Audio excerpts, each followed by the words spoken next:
இன்றைக்கி முருகன் கோயில் போகலான்னு ஒரு பிளானிங்கில் இருந்தோம். சரி பாப்பா தம்பி வந்தோடனே கிளம்பி போகலாம் அப்படின்னு சொல்லிட்டு நான் முதல்லே கிளம்பிட்டேன்.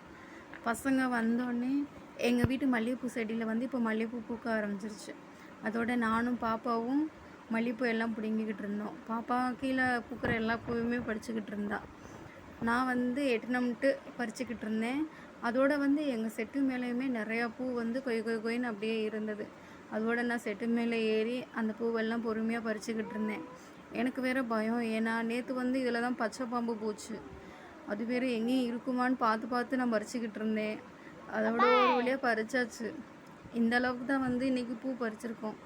எங்கள் வீட்டுக்காரர் இருந்தால் கூடயே பறிச்சிருவாங்க. எட்டம்ட்டு எல்லாமே பறிச்சிருவாங்க. இன்றைக்கி முடியல. அதோட கெட்டி கோயிலுக்கு கிளம்பியாச்சு. அதுக்கு முன்னாடி நம்ம வீட்டில் சாமி கும்பிட்டுட்டு எல்லோரும் வாங்க போகலாம் அப்படின்னு சொல்லிட்டு என் பசங்களை கூட்டிகிட்டு போயிட்டேன். அவள் ஃப்ரெண்டும் வரேன்னு சொல்லவும் அவளையும் கூட்டிகிட்டு வந்துட்டா. இதுக்கு 3 சேர்ந்து சரியான ரகலையை கூட்டிக்கிட்டு போகுதுங்க ரோட்டில். கத்திக்கிட்டே போய்கிட்டு இருக்கேன், உரமாக போன்னு.